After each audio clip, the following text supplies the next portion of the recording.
Good evening, everybody. Thanks for joining me.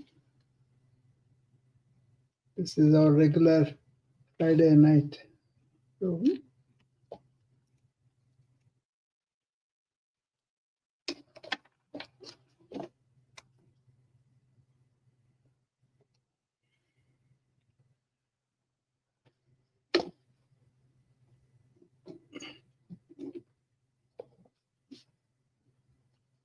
I'm getting my phone to be charged, otherwise, it will go out of when I'm in the room. So I don't want that. Okay, there you go. So, good evening. Welcome to our Friday evening room where we kind of talk about yoga. So, today I thought I will talk to you about what is the yoga way of life? You know, how is that relevant in this modern information age? I think more so because of the information age, I am kind of talking about that as a way of life.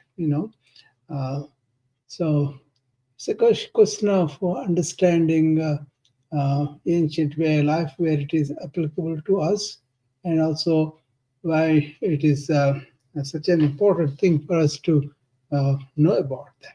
You know, so it's a question of adjusting for the stresses and strains that we feel. Many people really mistake that is a religious thing, yoga. Each religion, uh, the Christians, I know some of them follow yoga, and Muslims, I know some of them follow, Jews, some of them they follow. Whatever religion you follow, yoga doesn't change that. It actually enhances that. So that is out of the way, then we can see why yoga way of life is relevant to modern life. I'm going to present to you. Um, See, the essence of yoga as a way of life is in its truest sense, it is a harmonious way of being that touches every aspect of our existence, body, mind, and spirit, right? So it's not confined to the yoga mat um, or limited to a series of asanas. Instead, it's a continuous conscious practice that integrates balance, discipline, and mindfulness into daily life. Okay? You want to have balance in everything, right? In what you do, in what you have relationships, and from physical balance all the way balance in everything, right? And we also ought to have discipline. Like we are sticking to some discipline, thereby we can achieve what we want much easily, right? And also being aware or mindfulness, you call it. I prefer awareness into daily life. You see, yoga way of life is found on the principles of yamas and niyamas. Okay, they are the first two legs of the Ashtanga Yoga of Patanjali. Okay, yamas is more like a how you interact with outside world. You don't want to be violent, right? That is the first one, ahimsa, and you don't want to be lying to people. That is the satya, and then you don't want to steal anything from other people. That is asteya, and you want to have a celibate kind of life outside your marriage, so that your energies are preserved, right? And that is brahmacharya and aparigraha. Aparigraha is something like a you don't want to accumulate stuff, right? Once you have that, then you will be much better. So amas are disciplines that you want to cultivate to interact with the outside world. Five of them. And then the second step is the niyamas, or like a personal observation, saucha, that is cleanliness inside and outside. Santosha, that is the contentment with what you have and go from there. And then uh, Swadhyaya, that is self study. As we go into life, doing both of them, then we know how to really do that, you know. And then Ishvara Pranidhana. That's like your own deity, your own God, whatever you have. And then tapas, that is kind of self-discipline. So you are clean and you are content and you are studying yourself and you are having self-discipline and you have your own inner God, outer God, whatever you believe, right? So those kind of things. So how can you integrate this yoga into daily life? Is simple things. Breathing. That's what we do. Mindful breathing. That is the one. Like you can do the things we do: anlom vilom, alternate nostril breathing. We do the agnisara, which is the stimulator of the energy around the umbilicus. That kind of thing, right? So it's a kind of what you do with the breathing, and then being in the awareness, in the presence, in the movement. That's what and also physical movement. You can dance, you can do sun salutations, you can do yoga moves, all that. Basically physical movement is good for us, right? And then of course the diet and state. The yoga has a sattvic diet, rich in fresh, wholesome and nurturing foods. They are there. They align with our yogic philosophy of promoting vital energy, right? And also mental clarity. So when you have the diet is good, you can do that. And then the principle of non-reactivity. I always talk about, right? Don't react too quickly, but deep breathe and really respond to things, and also display equanimity. So all these things are you can integrate into life: the breathing, the presence, the physical movement, the diet, and also non-reactivity. All these things we talk about in the morning routine, right? But you can go much deeper of that if you want. Okay, and then there is a deeper thing about the yoga is you have this inward journey. Look at yourself and then find out who you really are. Okay, so this is adapting the yogic way of life is about our you know our behavior, our need for food and exercise and sleep, and also controlling our mind and being really in there, right? So I thought I will talk about this, and if anybody has questions, you can come up and then we can talk about that.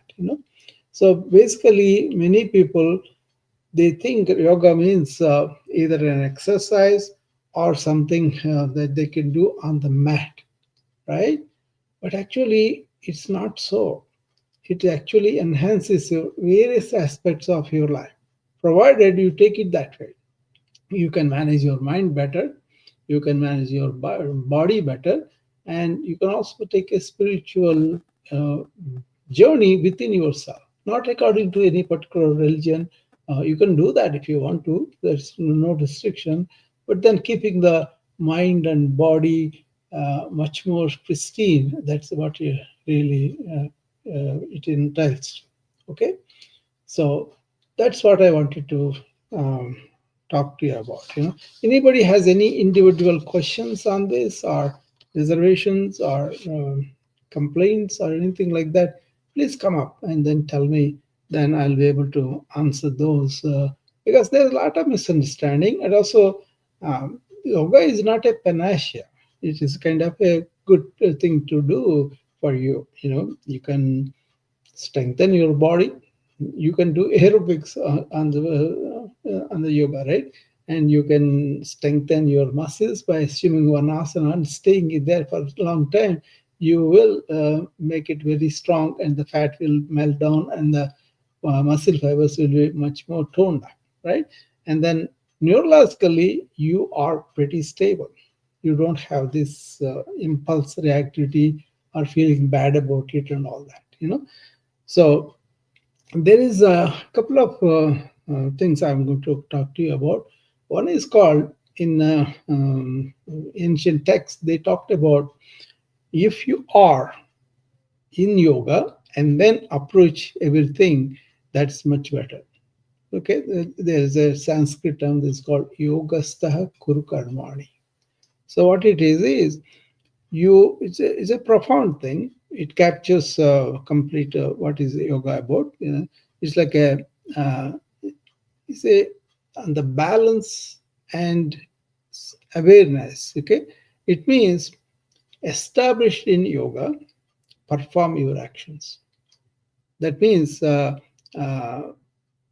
importance of being anchored in inner balance and awareness while engaged in life's duties and responsibilities. Inner balance, inner awareness. Once you establish yourself in that, then go and do your stuff, whatever you do in life, right?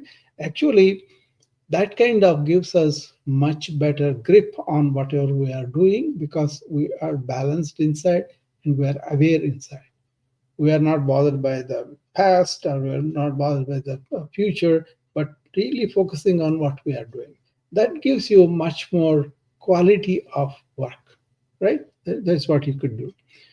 So the deeper meaning of this is if you mean rooted in a state of yoga, a state where the you embody the equanimity, inner harmony, and mindfulness.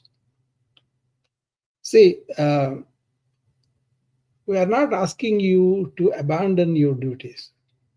We're asking you to do more, but with the balance inside. Okay. So how do you do this? You whatever you do, make it awarenessful action. You're completely and then detach from the results. Focus on the process, right? And this is kind of spiritual anchoring within yourself, your real self, and then doing everything. It also involves selfless service. If you go and do service for people, that's much better, right? And then the inner equanimity is the most important thing. Even in the presence of real problems, you will be equanimous. And once you learn to do that, then it is much better. Okay. So, Yogastha Kurkarmani is a uh, it makes you one move behind the ego-based desires and reactions. So entering a state of pure awareness where actions are aligned with your higher self. That's it. Actions are aligned with your higher self. Okay. So actually, it does give you deeper sense of fulfillment and peace, but also elevates one's work to a spiritual act rather than selfish act. Okay, so you can live every moment as an expression of inner presence and divine connection. So there's so much meaning in that. So Yogastha Kurukarmani is something that you want to remember and shape your life accordingly. Okay, I kind of do what's called integrated yoga. That means my yoga of action is my job. My yoga of devotion is reverence to the Almighty, to the power that created us, and all that. And yoga of knowledge is really finding out who I am really, how I can come out. And then there is a yoga of mind control. That is the Raj Yoga, which is Patanjali's Yoga Sutras describes into 8 steps, 8 limbs, right? So how can you do it is you practice action with awareness. That means you are in the present. You are focusing on what is happening here. And then, of course, devotional yoga is you always stay in there. I was created and I'm kind of, love that God that created me, that kind of thing. So all your feelings will be towards the love of God. That kind of thing is very good. And then knowledge yoga is very special to Advaita yoga and all that. There, where they talked about, you got to have a mind that is pure and also that is clear and focused. And then you will see what is the real knowledge beyond the thought. Okay, that is kind of difficult for people, but that is the last step. And to get the mind focus, we follow what's called Raja Yoga. Raj Yoga is like 8 step I told you about. First 2 steps are how you behave with the world, how you keep yourself, and then you do the physical asanas. Then you kind of withdraw your senses. Then you kind of tell the mind that I'm going to focus, I'm going to concentrate, then I focus on one thought and go beyond that. So 8 steps are there. They're called yama, niyama, asana, pranayama, pratyahara, dharana, dhyana, samadhi. These are 8 steps that are there.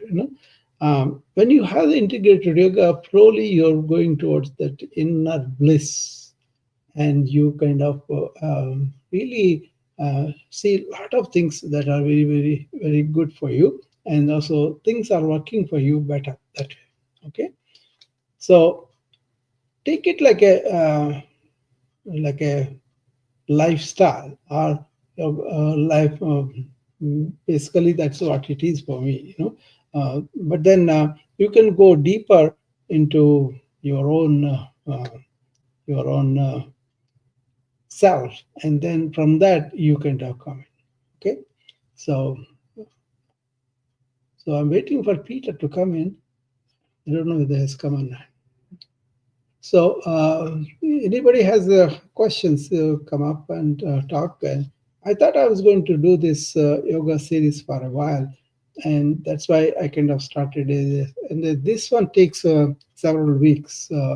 This subject of yoga being our lifestyle, you know.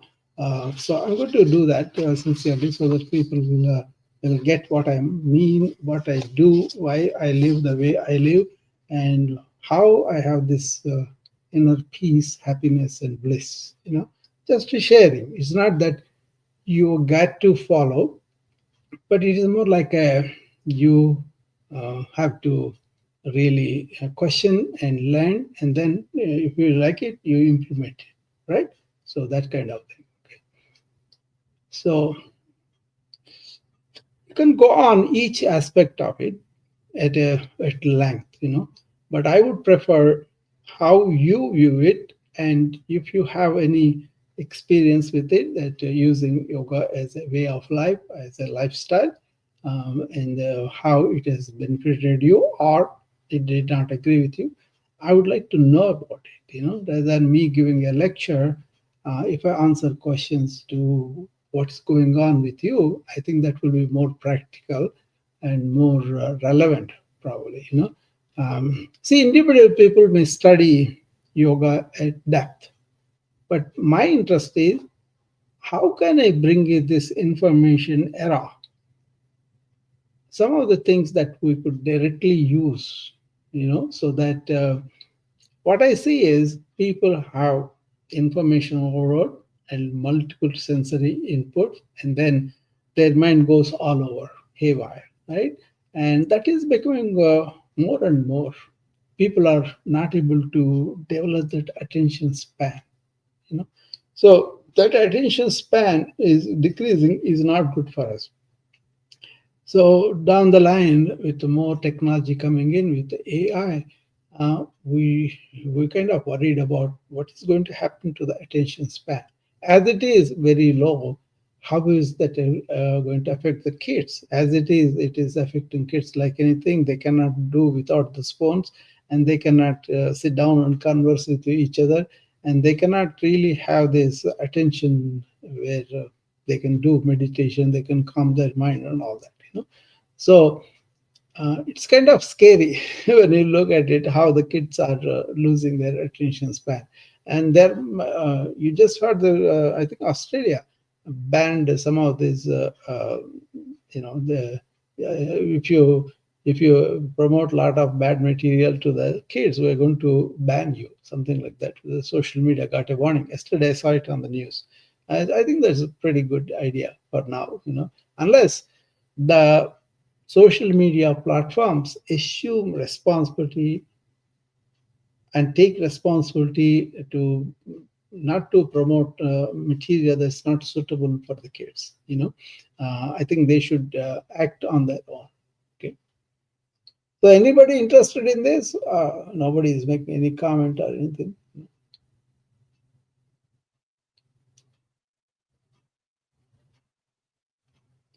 There are various aspects of it that we could talk about, starting from the diet, starting from the yogasanas, and starting from the um, how you sleep and rest, and also how you manage your mind. Mind management is a huge subject in this yoga. Uh, I'm fascinated when I came to know a lot of facts on the mind. So that will be very useful for people with anxiety, people with depression, people with ADHD, people with brain injury, people with insomnia, not able to sleep, and so many other conditions you can talk about. Not the organic, like uh, dementia also is helped somewhat by the yogic consultation and yogic meditation and all that, but then meditation is a huge, huge subject, right? People take it very light, but if you can just to take a break, like I'm going to give a break to my mind, either in the morning and in the evening, and calm my mind, that's good enough, but then people are not even getting that much time. They are rushing out of the house and getting in and going on the thought train, and then they will not come back. During the night also, they sleep on that, and then they wake up again. So this has become like a neurotic thing, neurosis, always thinking, thinking, thinking, never giving it a break, and never taking a break to see the beauty in the world, connection with the nature and all that. Okay.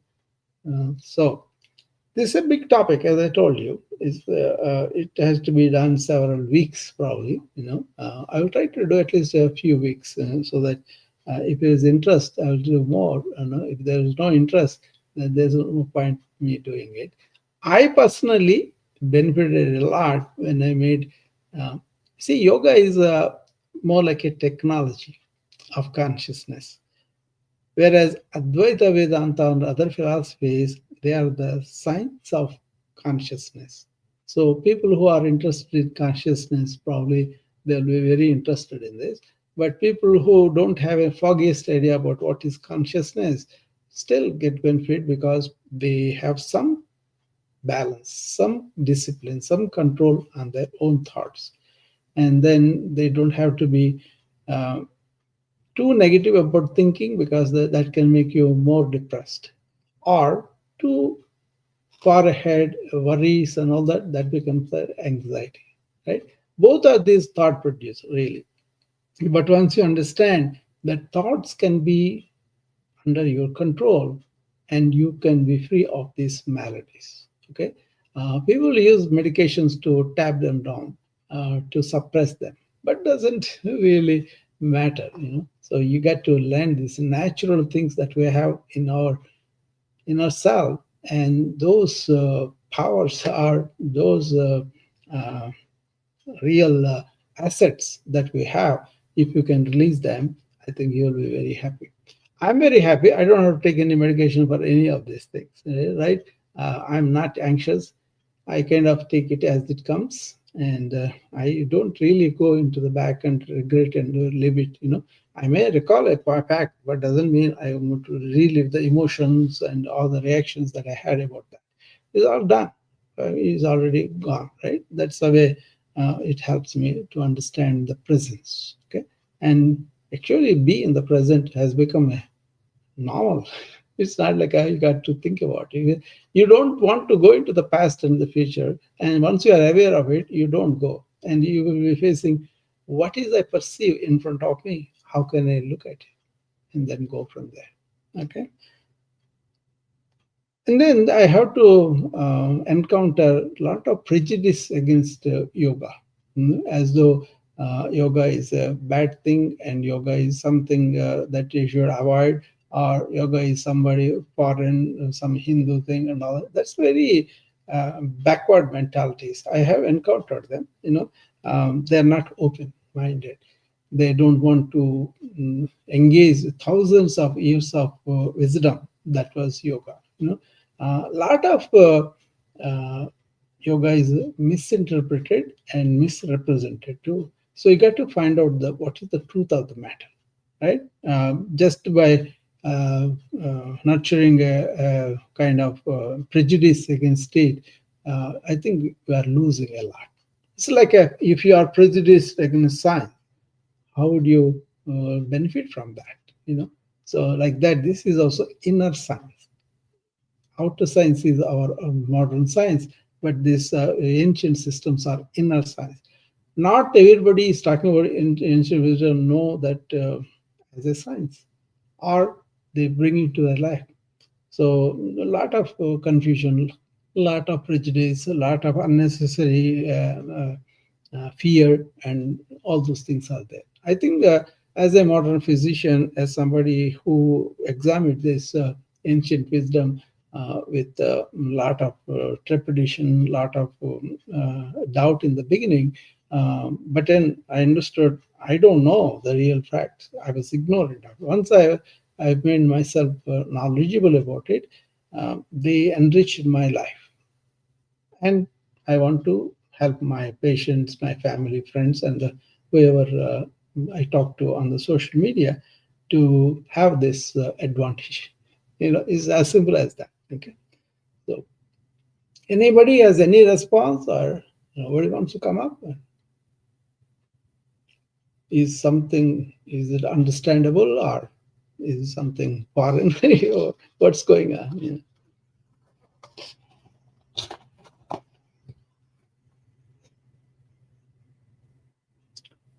So many times when the patients come in, they are also kind of hesitant about it. But then once they see the results with their joint mobility, or they're able to sleep better because they're focusing better, or they are having some relief from their anxieties or depressions or any of the neurological ailments, and once they see that appetite is improved or they're losing weight, then they took interest.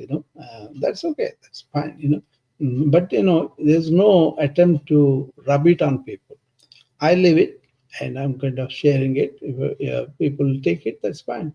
If they don't take it, that's fine too. Because you have to come to that understanding that this is a good thing and then practice that. But if you don't look at deep, you will not be able to get the full benefit of it. So it's a very sad thing. Trivializing yoga to just a few exercises is really sad. It's like you have a airplane and you want to fly it, and you take it to the airport, and then you chop off the wings, and then you're taxiing around the airport, but you can now take a flight off. It's like that. If you just think only physical exercise and then doing some asanas and that's it, then you're missing it a lot. you know that much I can say. I don't have to, certify that any, because there's thousands of years of human experience there. So we are nothing. I'm just getting benefited uh, from their knowledge. So that's why I'm kind of very reverent to the people. How they had this knowledge also. It's not. Just studying the animals and then adopting quality, that is one thing. And there is kind of observing the nature, and that's one thing. And also being observant of our own behavior, our own reactions, our own inner responses. They devised some of them, but the main thing was they went into what's called meditative awareness, where your thought is stilled, and then you travel beyond the thought into the realms of deeper layers of consciousness, where you act as a conduit to the higher intelligence coming through you. That's how they found a lot of truths of the life, and also existential issues, the answers for them, and they found them there. And that's why they're very unique in that they stood time for centuries and centuries of time. Okay, modern times kind of too much reliability on the external things, too much negligence of the inner being. So we are all doing, not being. What I'm saying is balance it. Do the stuff, but in inner tranquility and peace and quietness first, and then you'll be okay. Okay. So it's not like you want to uh, brand something of a very useful wisdom, like that's like a kind of being very parochial and tribal-like, not opening your mind. You know? I'm not saying to accuse people. I'm saying I'm pointing out what we could lose by not really paying attention to this wisdom. I think this is very needed now with all the information, all the explosion of information, all the multi-sensory stimuli, and people are suffering from that. So suppose you can take a walk in the afternoon, enjoying the trees and the wind and all that. Um, or you can stay at home and watch the same TV serials and all that again and again, then you are missing something valuable: connection with the nature, connection with the elements of us, and then really relaxing our mind and body so that we can enjoy ourselves there and then come back refreshed. You see, not only you're enjoying there, but also you come back home refreshed and then completely free of all the other thoughts going in our mind. So that kind of presence, that kind of awareness, that kind of connection with the nature is missing. So if you can recultivate that, that will be much better. Okay. What else? Is there anything else?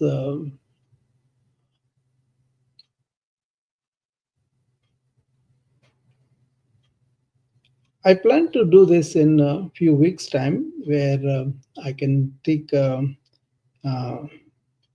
several ways of life and how they compare with this way of life, and thereby it's not pointing out them. It's like the problems are there, right?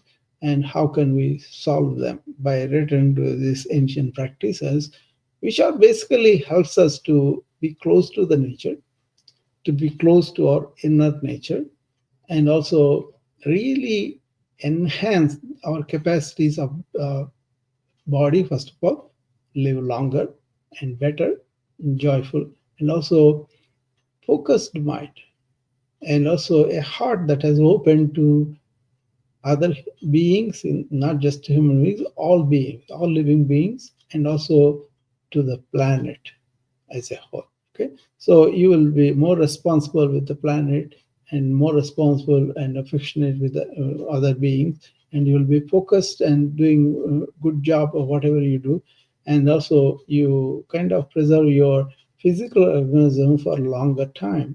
Thereby, you live longer, your lifespan is better, but at the same time, you are not really suffering from the physical ailments. Not that much. You may have some, but then even if you have ailment, if you do some of the yogas for that particular disease, if you do it regularly, sincerely, you will see yourself there is improvement, and then you will be able to, do them better. You don't have to convert yourself to anything. Okay, actually, Hindu word was not there when this ancient wisdom was there. That's how it started. And now you can be a better Hindu by doing yoga. You can be a better Muslim by doing yoga.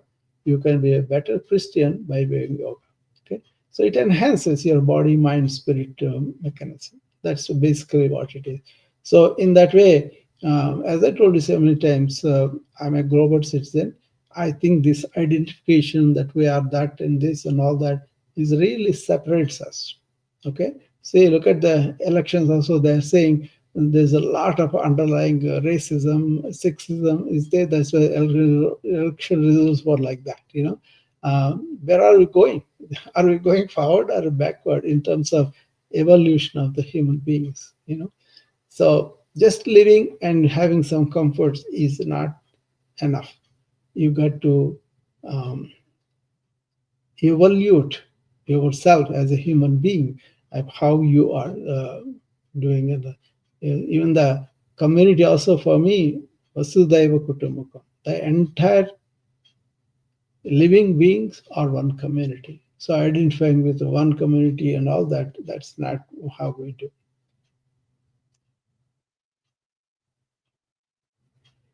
So, hi Blaise, how are you? My friend has come on the